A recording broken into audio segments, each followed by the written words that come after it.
Well, I'm very happy with how we performed over the weekend. I thought we made lots of improvements in a lot of different areas, and one of the things I talked about last week is possibly trying a different lineup depending on how much practice time we had with it, and we ended up doing that, and I have to give all of our players actually a lot of credit for that, especially I think Rachel Coop, just for keeping things under control with a lot of serve receive, different things serve receive wise, which there's a lot of overlap rules and a lot of things with volleyball that not everybody understands that you have to keep in order, and she did a really good job of just keeping everybody calm with all of that. So I was really happy with that. I think some other people, Kate Buswitz, it changed her role pretty significantly at times.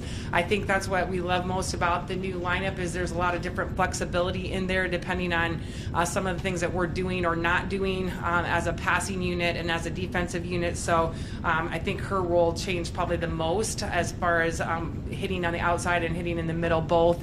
So really proud of her too. I think some of the strengths that we had this weekend, we continue to do well serving. I think this weekend we probably had a few more errors than we'd like to see, so that's kind of the fine line between trying to toughen up that area of our game and just having a few more errors than we'd like to see. So I'd like to get a little bit more consistency with that. I thought our hitting percentages for a lot of individuals was really good. Emily Holterhaus hit over 400 all three matches, which is huge. I give Carly Spies, she did not start in the Wisconsin Green Bay match, but she came in at a pretty crucial time, and she was able to go 7 for 10 with no errors, which is just a huge stat. Hitting 700 is awesome, and Rachel, I give her credit for just being able to go to her right away in that situation, so had a good match in that way. I think the other things, we're doing a little bit better job of bettering the ball, but our decision making with our attacks needs to be a little bit better. So I talk about attack errors.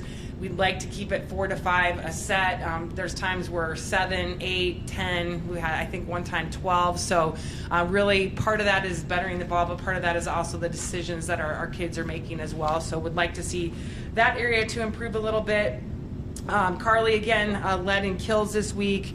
Again, I mentioned Kate, and I also like to mention Inga and Kaylissa did a really good job in different areas as well. So it just really was a huge team effort, and a lineup change like that doesn't work without everybody buying in and being willing to do it. So just kudos to all of our kids, especially on the offensive side. And then the other area that I thought we did it felt more like us was defensively. I thought we did a really good job of getting touches and fighting hard on defense. A big part of that was Abby Stack. She had a great weekend in terms of number of kills, and also I thought had a good passing weekend. But when you want to be a gritty defensive team, it really takes everybody, and not just those kids in the backcourt, but everybody being a part of the defense. So was really happy to see our ability to do that this weekend to a level that I feel that we're very capable of doing, match in and match out. Would like to say the Marquette match was probably Marquette's number 8, I believe, in the country. It was probably some of the best volleyball that we've played in that match, and then one set was probably the worst volleyball we've ever played this year. But for 3 sets, our kids just battled hard, did a lot of things well. I think moved on from mistakes very well. I think those of you that saw the match at all, we lost by 2 points in the 3rd set on a call that I think our kids and even maybe our staff thought was a little bit questionable. We had a really super long rally and had a double call at the end to end that set. And it was kind of like it took the wind out of our sails and we never really recovered. And that can't happen. We can't allow that kind of thing to happen. But they started with one of their best servers in the 4th set and really got us out of sync. And I think the ending score was maybe 25-6, which, we have to find ways to be better than that in that situation, especially when we had such an amazing first 3 sets. It was a lot of fun, and our kids played really hard. So we got to find ways to move on better. But again, just a great weekend. Hard to believe we have made it through that part of our season. It has been quite the preseason in terms of just how much it's taken out of us mentally, physically, emotionally. But it's kind of like it's now a new time of the season, a new phase heading into conference. So really a great opportunity for us to rejuvenate and be ready for something new and different. I look at the conference season, though, as definitely a grind in a different way. It's a time of year where you definitely have to show up, be focused, be disciplined, match in and match out. We start off with Evansville and Indiana State at home, which we're really excited to be back at home again. It feels like forever. And two teams that have been doing some good things. Evansville, I think, is 9-2 right now and just came off of a 3-0 weekend. And they set 3 kids predominantly. The other kids that are in their offense, they set them enough that you have to pay a little bit of attention to, but they have 3 kids, 3 foreign kids that have done some really good things for them this year, playing at a really high level. I would say that their style is a little bit different. They do have quite a few foreign kids, so their style of play is a little bit different. And if you remember last year, we did get beat by them at their place, one of the last matches of the season in 5. They have a lot of the same kids back. So we have to do a good job of adjusting to that style of ball and also trying to slow down the 3 that they set a lot. And then Indiana State, they didn't play last weekend. They had a really tough non-conference schedule. I think Michigan State, Ohio, Cincinnati, Florida State, all on their schedule. So really good, tough schedule. Their record is not, it's 2-8, I believe, but it doesn't say the teams that they're playing. So just a team that, in my mind, is more balanced offensively. And also, Lindsay always puts together teams that really serve well and play good defense. I have not had a chance to see them on video this year yet, but we'll be doing that this afternoon. But excited for conference play. I know our kids are ready to go. Obviously, we have a goal. Lots of goals within the conference season that we're looking forward to working hard towards. Any questions? Yeah, what did you change within your lineup? We did what's called the 3 middle system. So basically, instead of have lefts opposite each other and middles opposite each other and the right side opposite the setter, we went into a more of a 3 middle system. So we line up our 3 middles every other one. And I say 3 middles, but I feel like we have people that can play any position. So when you have that, that's a good time to run that kind of offense. So in any given rotation, we can have somebody playing left, but the next time we come around, they could be playing right or middle. So it just allows for a lot of flexibility with what you can do offensively. It allows you to do a lot of matchup blockings defensively. So I think just being able to try it helped a lot to see that we're capable of doing it. And then all the fun with being able to have an offense and a defense like that comes after that, because it does take a little bit, like serve receive wise.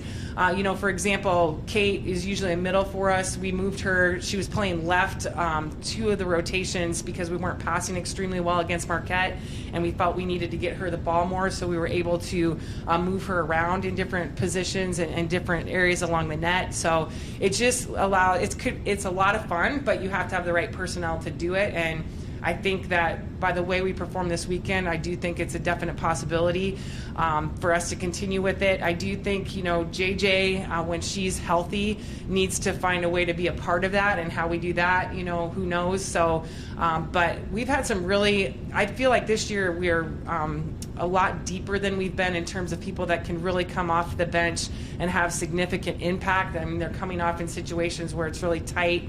And there's been years where people are struggling and we're just like, okay, struggle through it, get through it.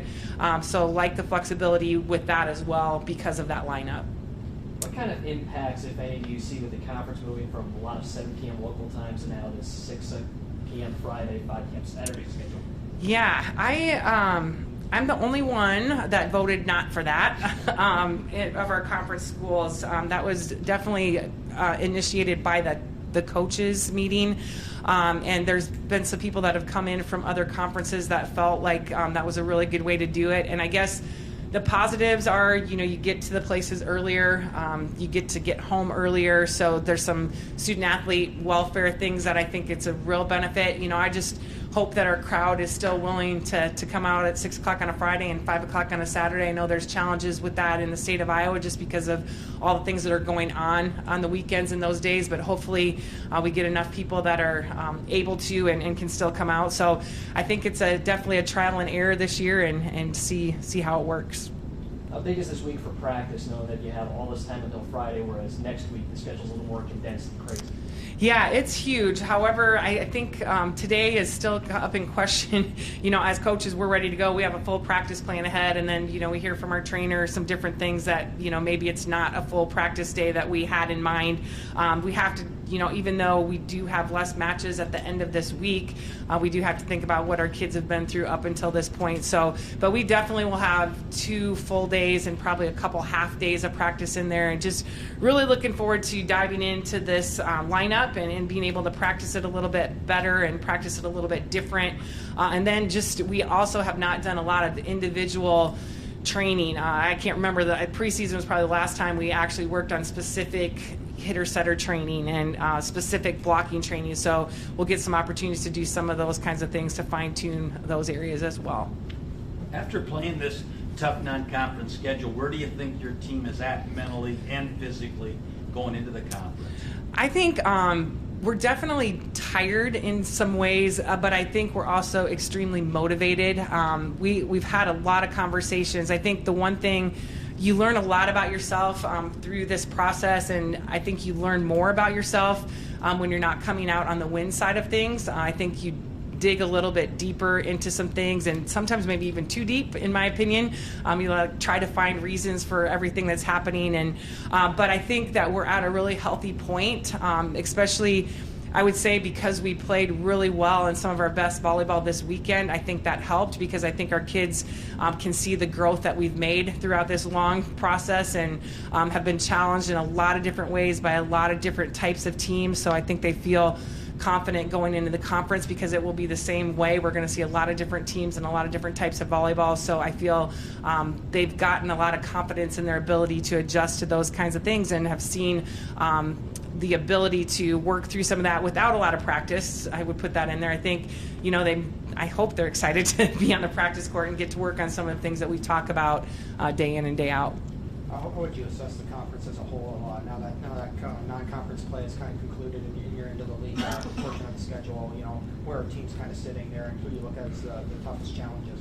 I think, obviously Illinois State has had a great non-conference season, being able to play an amazing tournament at their place and have 3 really good matches against ranked opponents. So obviously they're probably the top team that you look at. But I think from top to bottom, I think the schedule that a lot of these teams put forward, like I'm talking about with Indiana State, I think the records are very misleading. It's probably not one of the best records of our conference as far as non-conference matches go heading into the conference season, but I think a lot of people this year really beefed up their schedule, so I think that is really misleading. And to be honest, we have not done a lot of looking at our conference schools. We see the scores and the stats and all that, but I don't really get a lot of information from that. It's because of partly the teams that they're playing. It's more being able to see them on video to see what they're going to be like. But I look for our conference to be just as tough as it's been. Like I said, the record doesn't really show that, but a lot of people have played a lot of really good teams. It's been a lot of fun to see the willingness to do that. Did this non-conference schedule turn out to be everything you thought it would be, tougher than you thought it was going to be now that you've got it completed? Yeah, I think it was as tough as I thought it was going to be. I think it's tougher than it was supposed to be. There was a few tournaments that we agreed to be in that really the teams kind of changed before we entered into them. The Texas thing was a little bit last minute. We already had those tough tournaments scheduled before the Texas opportunity, so that obviously adds another top 10 team in the mix as well that you weren't expected to play, but hard to pass up that kind of opportunity, especially when it's home and away. But again, I feel, if we can, I feel really good about where our kids are at after that, especially with the win-loss part of things. So if they're as good as I think they are mentally with that, but again, it's just kind of recuperating and not looking too much into things and understanding this is a new part of our season. We're in that next phase.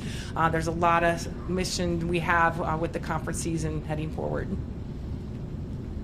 All right, thank you.